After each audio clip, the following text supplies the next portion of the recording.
Hey guys, the date is Wednesday the 19th of April 2023.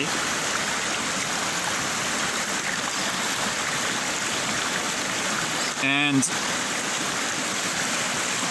I had the stream within the past 2 weeks. I need to go back over my dream journal to find the exact date. Things are still settling down, still getting organized, but if I can find it, I will put it in the description box below just for your reference.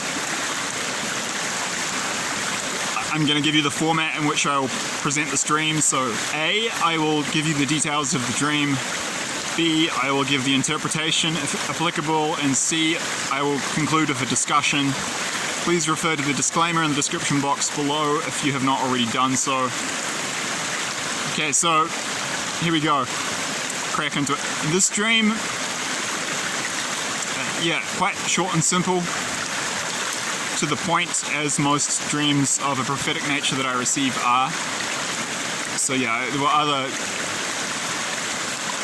sort of dreamy sequences that didn't really have any significance or meaning. Often dreams are just dreams, they don't mean anything.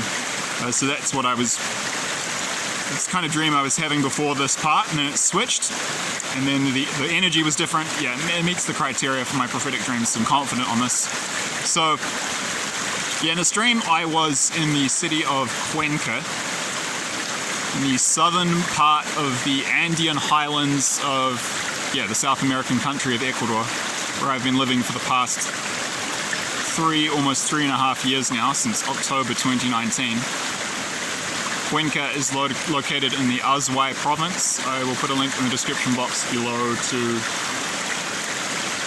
Wikipedia, the English Wikipedia article about the city. It's a beautiful city. I really like Cuenca. Safe, clean, beautiful. A little cold for me, but I like to visit. Yeah, it's the third largest city in Ecuador after Quito and Guayaquil. Yeah, so I was walking down a street in Cuenca in this dream, and I will put a pin in Google Maps of the location in Wellington that I'm talking about. Because in the dream, I was walking down a street in Cuenca, and then the scene morphed and shifted, and it was a combination of the scenery on the side of the street it's not the central business district, but the downtown central part of Cuenca City. So it was a combination between that scenery and the scenery at the location in the city of Wellington, being the capital city of New Zealand. This is the city I'm from. My family's been there for 6 generations, since 1841. I forget the name of the street in Wellington off the top of my head. You'll see it on the Google Maps pin below. I'll put the name in the description box. I think it's Taranaki Street. It was just below the Basin Reserve, which is a smaller sports field, like a stadium, arena. Sometimes have concerts there, cricket games there. Yeah, and I was standing on the side of this road, which was a hybrid of Cuenca and Wellington. And I was walking down the road, and I could feel it in the dream. I felt very safe. So it actually looked more like Wellington, but I could tell it didn't look much like Cuenca, but the streets were full of Ecuadorians, so that was more how I knew it was Ecuador. It looked a little bit like Cuenca, not much. So the dual nature of the symbolism was more on the Ecuadorian side through the people I was being shown. Yeah, like brown skin, mestizos. It's mixed race and mixed indigenous Spanish descent. So I think Ecuador is like 70% mestizo, 25% indigenous, and then like roughly 5% black, 10% white. They play with the statistics for political reasons and say it's like 90% mestizo. They just call like that 4 million indigenous people mestizos for various reasons of various agendas. But most people here are brown skin and black hair. And there were just Ecuadorians on the streets. And I had 2 suitcases, and I was a little bit vulnerable and kind of tired, but I remember feeling very safe in the dream. And what I was given in the dream is that this was a very safe city. I felt very comfortable there. And what I was told basically is that Cuenca is similar to what Wellington was 20 years ago and back. So Wellington's increasingly dangerous now. It's not like frickin' South Sudan or Afghanistan or Venezuela or, you know, South Africa. But by standards of a developed country, it's the most dangerous and crime-ridden part of New Zealand's history, and there's many more murders and acts of violent assault in Wellington than there were in the past. The city's kind of falling apart. It's not such a nice place anymore. The energy's quite evil. Got a lot of evil people in government who have done things like take extremely dangerous and violent feral gang members and house them in hotels, and then these people just run around murdering and beating the crap out of people and assaulting them, and it's some weird, evil, nefarious agenda. So, and it's a separate topic, but Wellington's not a very nice place anymore, even though it's a beautiful city. Not a nice place to live. It's still fine to visit. You have to be careful though. But it wasn't like that in the past. It was really nice. And it was much safer. In the dream, that's what I got. I was basically saying Cuenca now is like Wellington was back in the day. They're both beautiful cities.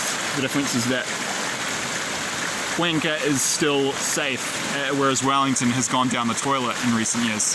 And so yeah, there was a reference to my own city of origin in New Zealand, and then it zoomed out. The view zoomed out, and I saw a map of the southern Andean highland provinces of Ecuador. So you've got Azuay province, which is where Cuenca is, and then Loja province, which is the southernmost province in Ecuador. That's the province I'm currently living in. I'm living in Vilcabamba. Loja is the name of the biggest city, so that's what this province is named after. And then I got shown, God showed me, it zoomed out from okay, so I saw the map, and then it faded, and then I saw two lines of numbers. I saw Azuay, the name of the northern province, Loja, the name of the southern province, and then I saw the number of their populations respectively. There was a little bit fogged, so it wasn't important. What I saw is, then I saw 100%, 100%, and then I could see streams, oh, I'm getting Holy Spirit chills now all down my back and neck. I saw streams of Western refugees looking scared, tired, and traumatized, but relieved, like just freaking like a tsunami of refugees arriving in southern Ecuador from, they were coming in from Guayaquil and Quito. So it's okay, the 100%, 100%, what the Holy Spirit was showing me, I got the download in the dream directly from God as I saw that via the Holy Spirit, and what I was being shown, there will be a 100% increase in the population of both these two provinces. The populations will double. Population of Loja is, I think, around about 450,000, let's call it 500,000. Population of Azuay is, I think, closer to 800,000. So it's like 750,000. I'll put the exact numbers in below and links to the respective Wikipedia articles in English about those provinces in the description box below. Go check it out if you're curious. For the sake of rounding, let's say Loja province will go from 500,000 people to 1 million, and Azuay province will go from about 800,000 to 1.6 million people soon.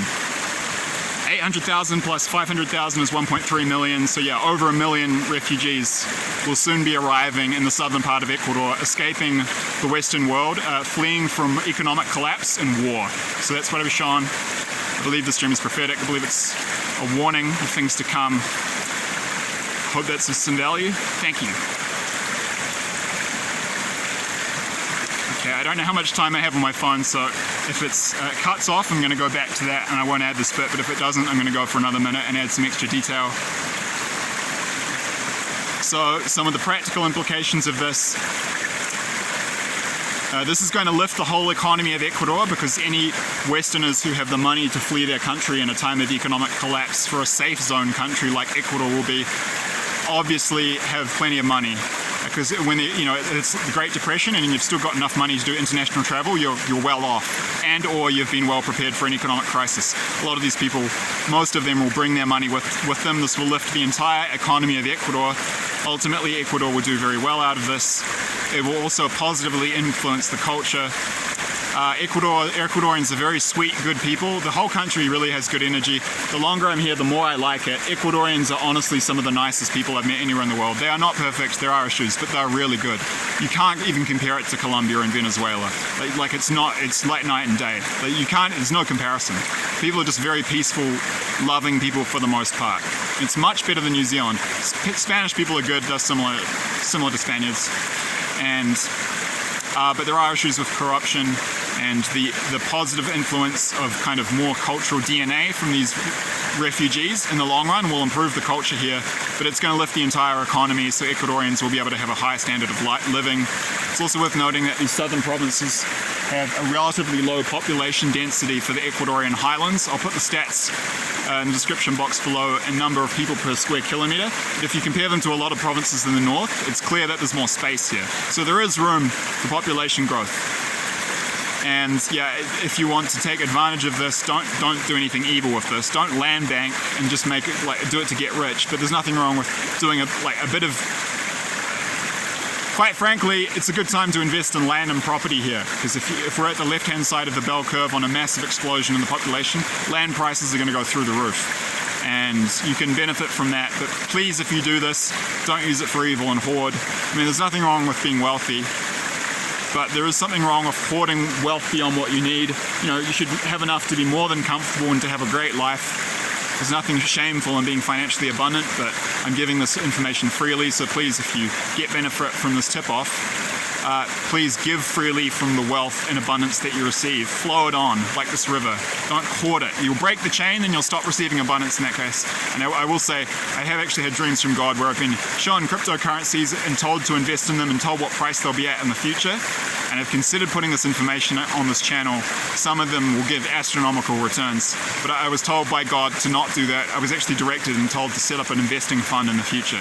So I'm going to do that in the future. I was told not to put the information out publicly. I was told to set up a fund and people can put their money in and get that benefit, but then all the money will go to conservation. So yeah, if you receive freely, please give freely. Otherwise you break the chain and you'll cut yourself off from abundance. So yeah, just don't go crazy, but that applies for Ecuadorians too, so I hope to do an Spanish translation, because I want Ecuadorians to get a benefit from this too. But yeah, I'm giving freely, so please give freely from the benefit you receive and don't hoard.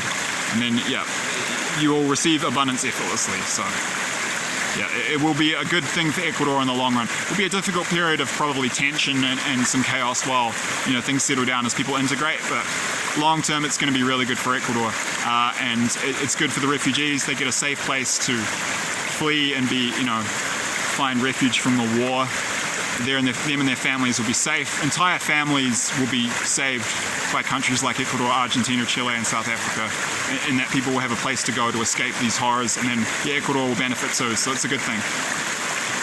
God has said there's huge changes coming to huge changes coming to the entire South American continent, biggest demographic changes in 500 years. You're probably going to see 10 to 20, maybe 30 million people arriving in Argentina.